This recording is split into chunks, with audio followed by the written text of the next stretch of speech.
Ang taon ay 2017 nang magsimula ang pagdinig ng kasong adultery na kinasasangkutan nina Mr. at Mrs. Arnel Chimoso, mga taga-barangay Consolacion, Urdaneta City, Pangasinan. Ang inirereklamo. Si Mrs. Annalyn Chimoso, 28 anyos, salop ng malamig na silit ng hukuman sa Urdaneta City Hall of Justice. Makatabing tahimik na nakaupo ang mag-asawang dati puno ng pagmamahalan. Pero sa likod ng katahimikan na iyon, bulong-bulungan ng buong komunidad ang eskandalong yumanik sa kanilang tahanan ang kasong adultery na ng pamismo ni Arnel laban sa kanyang asawa. Hindi naging madali para kay Arnel ang lahat. Sa tulong ng kanyang magulang at ilang malalapit na kaibigan, nagawa niyang ipaglaban ang sarili. Ayon sa kanyang salaysay, hindi niya kailanman inakala na hahantong sa ganitong trahedya ang 5 taong pagsasama nila ni Annalyn. 5 silang taon na naktulungan, nakpakasipag at naksumikap para mayahon sa kahirapan ang pamilya. Ngunit isang desisyong magbabago ngang lahat nang magpasyang mangibang bansa si Annalyn bilang domestic helper sa Hong Kong. Ang pangarap, mabigyan ng magandang kinabukasan ang 2 anak na naiwan sa Pangasinan. Sa simula, masaya ang lahat. Araw-araw silang nag-video call, laging may ngiti sa mukha si Annalyn habang ipinapakita ang bagong lugar, bagong trabaho at mga planong uuwi para magpatayo ng bahay. Ngunit habang lumilipas ang mga buwan, tila unti-unting naglalaho ang dating sigla. Bihira na ang tawag. At kung tumatawag man, laging pagod, laging mainit ang ulo. Ang mga remittance na dati sapat para sa gastusin ng pamilya, unti-unting lumiit. Pilit na iniintindi ni Arnel. Baka pagod lang siya sa trabaho. Bulong niya sa sarili. Hanggang isang gabi, isang tawag mula sa kapwa OFW sa Hong Kong ang gumising sa kanya sa katotohanan. Pare, may iba na ang misis mo. Parang binaksakan ng langit at lupa si Arnel. Ayon sa tumawag, kumakalat daw sa Facebook group ng mga Pilipino sa Hong Kong ang malarawan ni Annalyn magkahawak kamay at magkayakap sa isang lalaki. Hindi na mapigilan ni Arnel ang pangingini nang makita niya mismo ang screenshot. Ang babaeng pinakasalan niya sa harap ng Diyos at batas, may ibang karelasyon na pala sa ibang bansa. Pagbalik ni Annalyn sa Pilipinas noong Abril, tuluyang sumabo ang lahat ng sakit na matagal ng kinimkim ni Arnel. Pero bago iyon, balikan muna natin ang simula ng kanilang kwento. Ang simula ng kanilang buhay. Sa Barangay Consolacion, kilala si Arnel Chimoso bilang masipag na padre de pamilya. Araw-araw siyang namamasadan ng tricycle sa kahabaan ng Urdaneta, umulan man o tirik ang araw, basta may pangkain lang ang pamilya. Kalaunan, nakapasok siya bilang delivery man sa isang parcel service. Tumaas ang kita, gumaan ang buhay, at naging mas masaya ang pamilya. Magkasama silang 3, si Arnel, si Annalyn, at ang 2 anak. Ngunit tulad ng kasabihan, kahit gaano katatag ang pundasyon, may pader pa ring maaring gumuho kapag sinimulan ng pagtataksil. Ang simula ng pagbabago. Noong 2016, habang nasa Hong Kong si Annalyn, nagsimulang magbago ang lahat. Isang gabi, habang pauwi si Arnel mula sa trabaho, napansin niyang hindi na siya makapasok sa Facebook account ng asawa. Paulit-ulit niyang sinubukan ang password pero laging mali. Dati open book ang account nila, simbolong ang tiwala. Kaya nang malaman niyang binago ito ni Annalyn nang walang paalam, may kung anong kumiro sa dibdib ni Arnel. Nang kinumusta niya ang asawa, malamig ang tugon. Marami casing issue sa trabaho. Ayoko ng maraming nakikialam. Mabilis na tawag. Mabilis ding tapos. Doon nagsimula ang duda. Kasunod nito, nabawasan ang remittance. Naging bihira ang video call. At gabi-gabi, habang kumakain mag-isa, paulit-ulit niyang tinatanong ang sarili, may iba na ba siya? Hanggang sa isang araw, may na-message sa kanya kasamahan ni Annalyn sa Hong Kong. Pagbukas niya na attachment, halos mabasa ang mundo niya. Nakangiti si Annalyn, nakayakap sa isang lalaking halatang higit pa sa kaibigan. Ang sakit ay parang patalim na unti-unting ibinabaon sa dibdib. Hindi makatulog si Arnel, lalo na't naaalala niya na ang prank ginamit ni Annalyn para makaalis ay galing sa ipon niya, ipon na pinahirapan niyang maipon para sana sa maliit na negosyo. Kinagabihan, habang nakaupo sa maliit na sari-sari store kasama ang dalawang kaibigang tricycle driver, tahimik lang si Arnel. Hindi siya manginginom, pero ng gabing iyon, sumuko siya sa bigat ng loop. Isang botanggin, 3 baso, at isang pusong basak. Nung una akala ko kaya ko, mahina niyang sabi. Habang nagpapakahirap ako dito, may ibang lalaki palang bumabayo sa asawa ko doon. Natahimik ang makaibigan niya. Si Rolly, marahang tinapik ang balikat niya. Hindi ikaw ang may kasalanan, Nel. Pero ikaw pa rin ang tatay. Kailangan mong tumayo para sa mga bata. At dun, tuluyang bumigay si Arnel. Hindi bilang lalaki, kundi bilang amang napagod, bilang asawang niloko, at bilang taong piniling manahimik kahit basak na ang puso. Ang katotohanan, lumipas ang mga linggo at tuluyang nabunyak ang buong katotohanan. Ang kalaguyo ni Annalyn ay isa ring Pilipino, si Edelberto Lais, taga Bicol. Ang mga larawan na ipinadala kay Arnel ay galing sa isang anonymous account, makahawak kamay, makatabing kumakain, at halatang masaya sa piling ng isa't isa. Kahit paulit-ulit na nasasaktan, pilit pa ring umaasa si Arnel. Baka naligaw lang siya, baka kaya pang ayusin. Pinanghawakan niya iyon hanggang sa dumating ang araw ng pagbabalik ni Annalyn. Ngunit nang lumapa ang eroplanong sinasakyan ni Annalyn sa Ninoy Aquino International Airport, hindi ang asawa at mga anak ang una niyang pinuntahan. Ayon sa investigasyon, kasama niyang umuwi si Edelberto. Imbes na dumiretso sa Urdaneta, naktuloy sila sa isang hotel sa Maynila kung saan nakubling ang isang linggo. Habang si Arnel ay yabala sa pagdodeliver ng parcel, si Annalyn ay yabala sa piling ng ibang lalaki. Ang mensahe na nagpasabog ng galit. Isang gabi, habang napapahinga sa terminal, biglang na-vibrate ang cellphone ni Arnel. Unknown number. Pagbukas niya, isang mensahe ang bumungat. Tol, ayaw kong makialam pero kailangan mong malaman. Nasa Maynila ngayon ang asawa mo kasama ng lalaking karelasyon niya. Sumunod na text. Dun sila sa may Sampalocaria. Sorry bro, pero totoo ito. Nangingini ang kamay ni Arnel. Tumulo ang luha habang nakatingin sa cellphone. Hindi niya alam kung galit o takot ang mas matindi. Pero isang bagay ang malinaw, niloloko pa rin siya kahit nasa Pilipinas na ang asawa niya, ang pagbabalik at ang banggaan.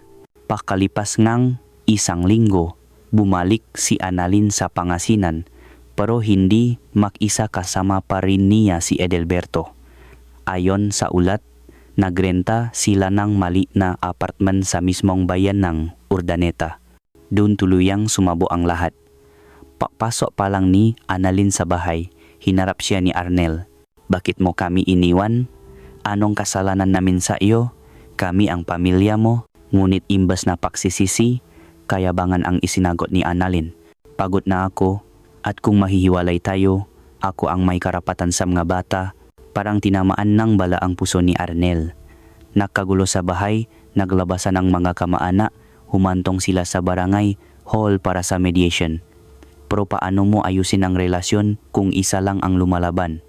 Doon unti-unting lumabas ang lahat na may kinakasama si Annalyn sa Hong Kong, na iyon ding lalaki ang umuwi kasama niya.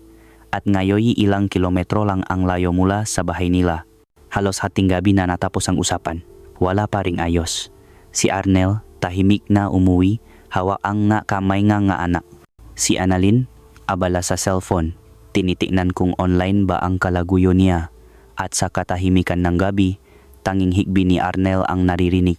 Lumipas ang ilang araw, ngunit tila mas lalong sumidi ang sakit at galit na nararamdaman ni Arnel. Araw-araw niyang pilit pinipigilan ang sarili na magalit. Iniisip na baka sa paglipas ng panahon ay magbago rin si Annalyn at ma-realize ang pagkakamali. Pero habang siya ay nababanat ng buto sa kalsada, walang kaalam-alam na unti-unti na namang binubuksan ng asawa niya ang pinto ng kasalanan kasama ang parehong lalaki. Isang hapon, habang naayos ng parcel sa terminal, may dumating na panibagong anonymous message. Isang litrato, Nandun si Annalyn at ang kalaguyo nitong si Edelberto. Magkahawak kamay habang bumibili ng pagkain sa gilid ng palengke sa bayan. Sa bawat segundo ng pagtitik ni Arnel sa larawan, parang pinupunit ang puso niya. Nawala ang anumang bakas ng pag-asa na natitira pa. Ang ginang na minsang minahal niya ng tapat, na sinakripisyuhan niya ng pawis at luha, ay hayagang niloloko siya sa mismong lugar kung saan sila nagsimula bilang mag-asawa. Hindi na nakdalawang isip si Arnel.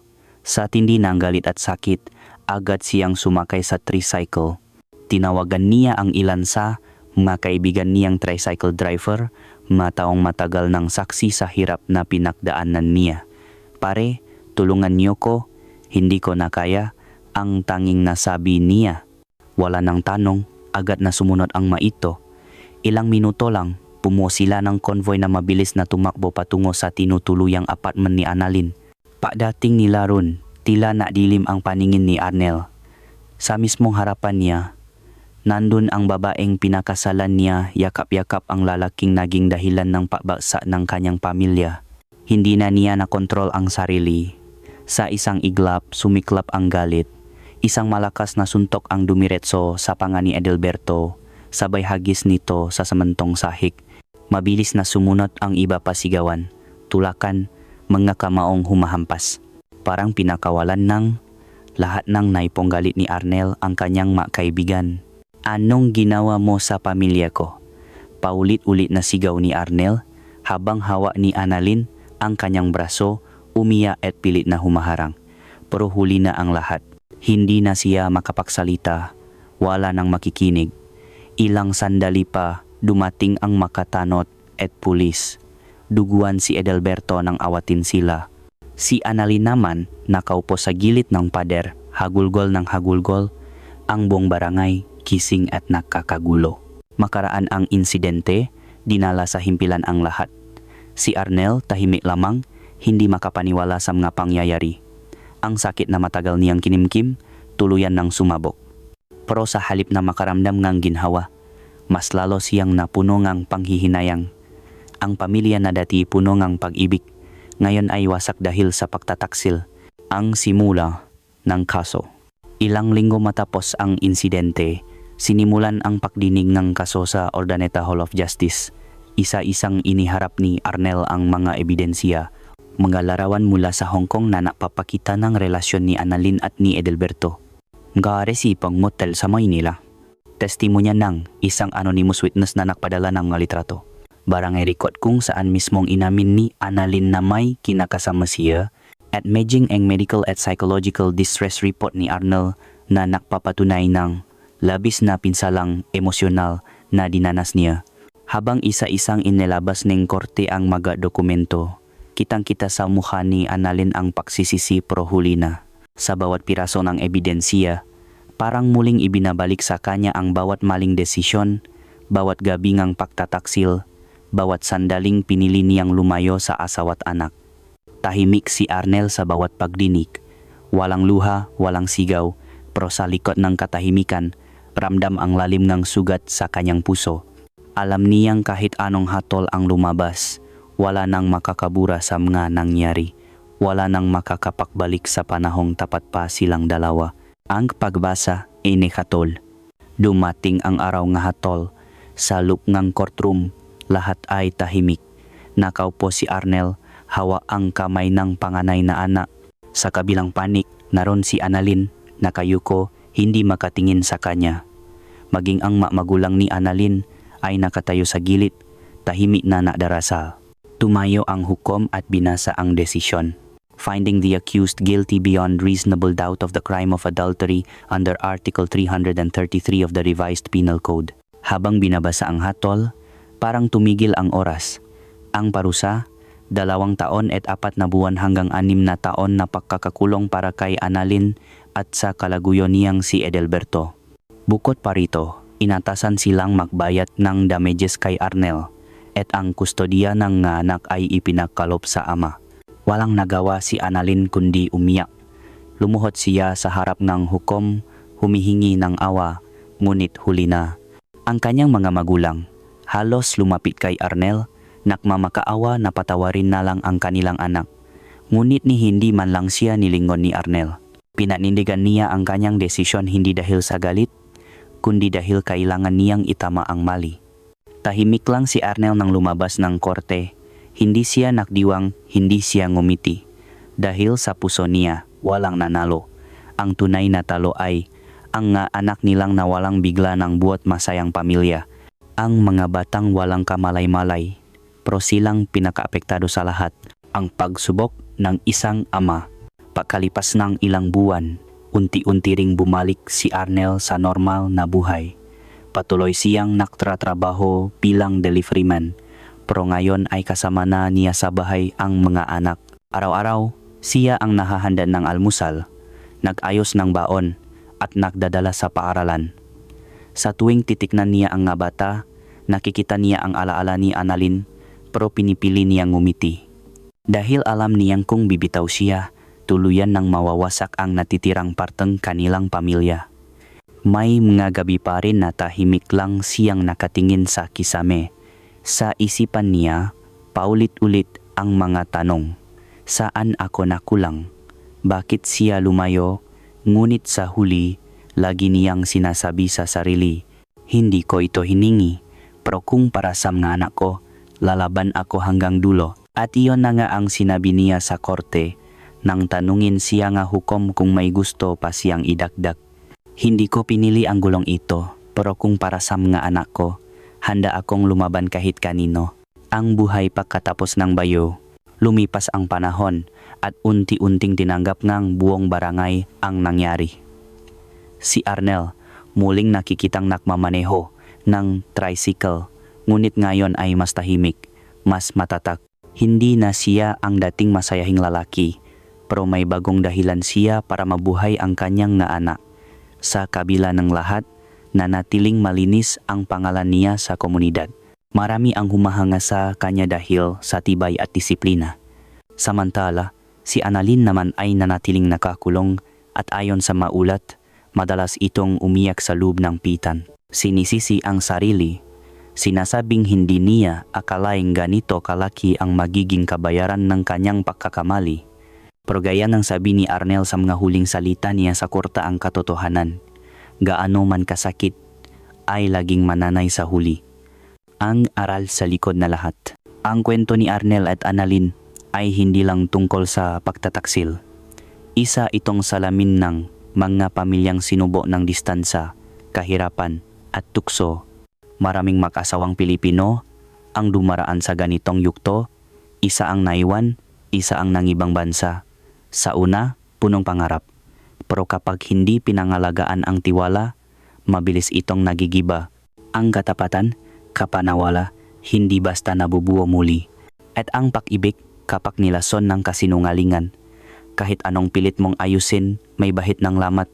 Ngunit kung may isang bagay na napatunayan sa kwentong ito, iyon ay ang pagmamahal ng isang ama. Isang pag-ibig na tahimik pero matatag. Isang pusong sugatan, pero patuloy na lumalaban para sa kinabukasan ng kanyang nga anak. Mula nang may labas ang hatol ng korte at tuluyang mapatunayang nakasala si Annalyn sa kasong adultery, unti-unti nang nagbago ang ikot ng buhay ng mag-amang naiwan.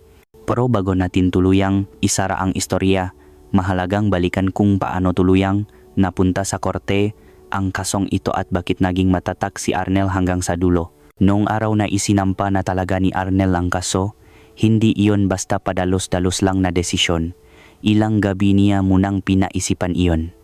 Maraming naksabi sa kanya, "Nel, kalimutan mo na lang.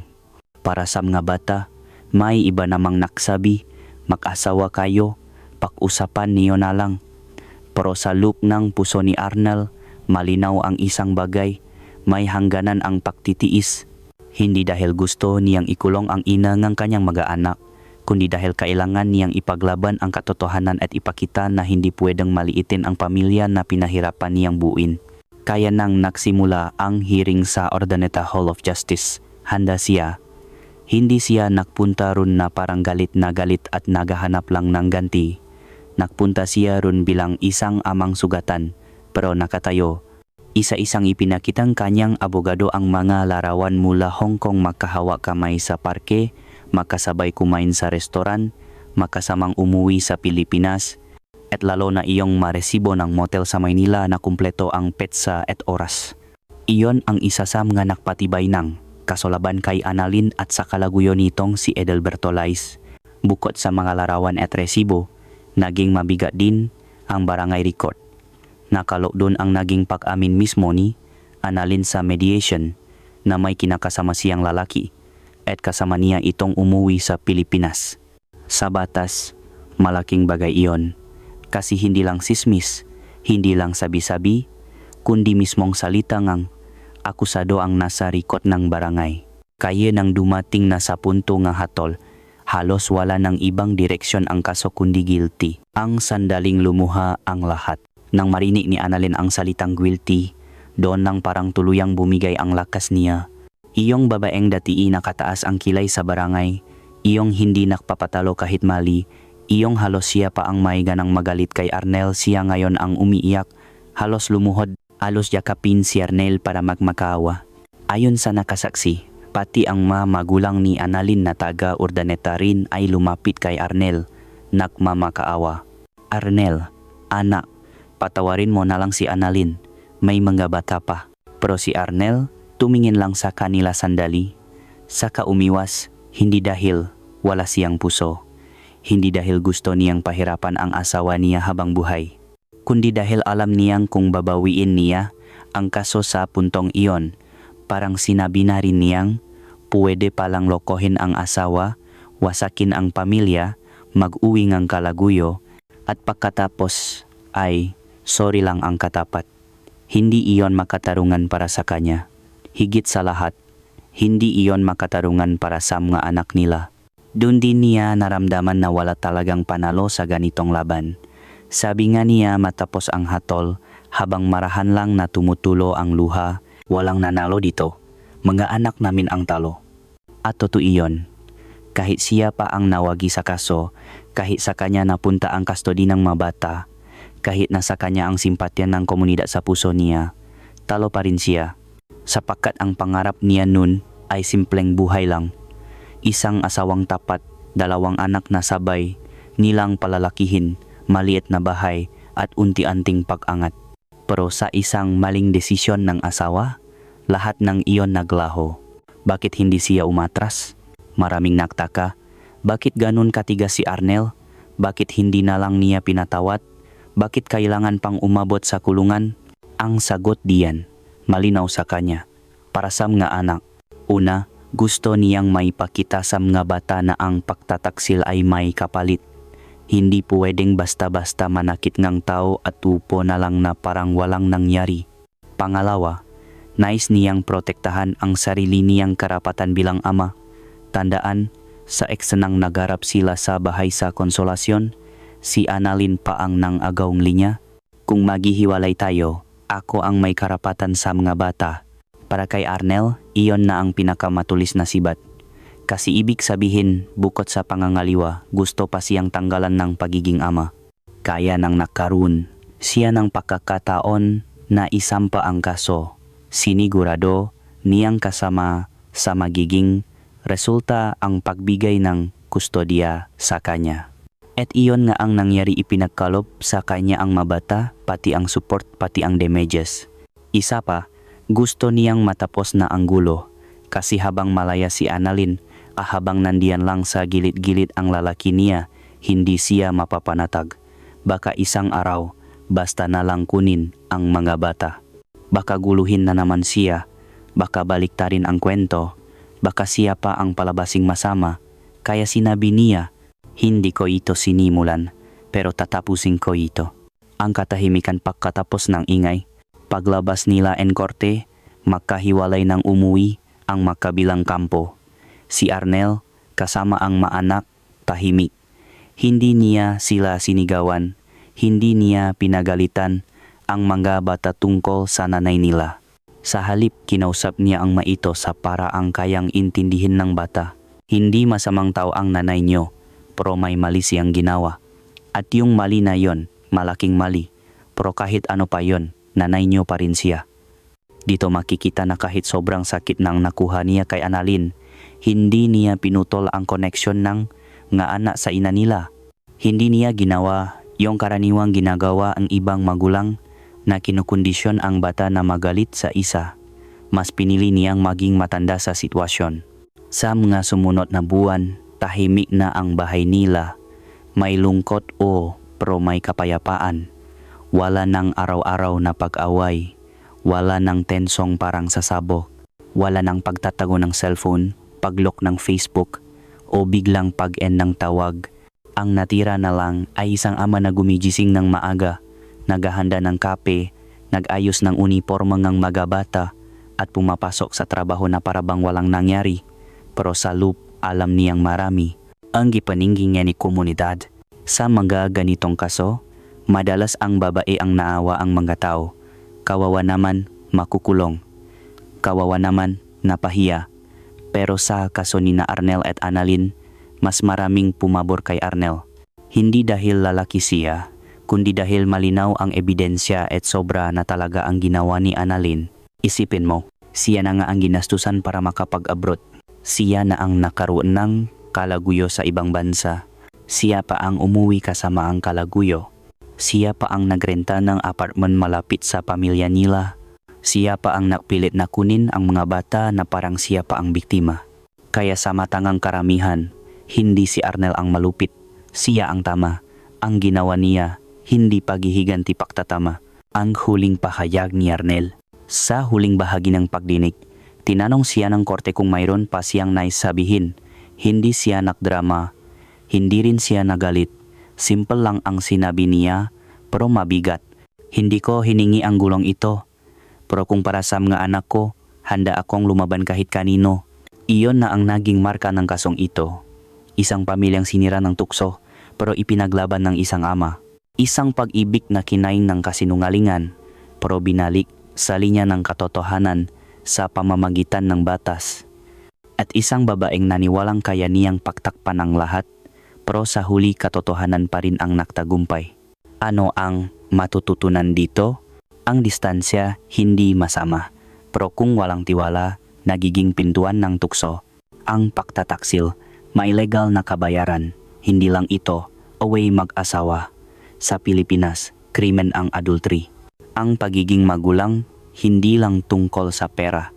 Si Arnel, wala namang sobra-sobrang yaman. Pero siya ang pinaboran ng korte. Bakit? Dahil siya ang may malinaw na intensyon. Protektahan ang mga bata. Ang pagmamahal, dapat may kasamang prinsipyo. Minsan kailangan mong saktan ang taong minahal mo hindi para magiganti, kundi para itama ang mali at hindi sila tuluyang mapariwara. At iyan ang naging wakas ang kwento ni na Arnel at Annalyn Chimoso, isang pag-ibig na dinala sa altar, pero tinaloeng kasinungalingan. Isang pamilya na muntik ng tuluyang gumuho, pero nailigtas dahil may isang taong hindi bumitaw sa tama. At isang kasong nagpapaalala na sa huli, kahit kaano kahusay magtago ang tao, hindi niya matatakasan ang katotohanan.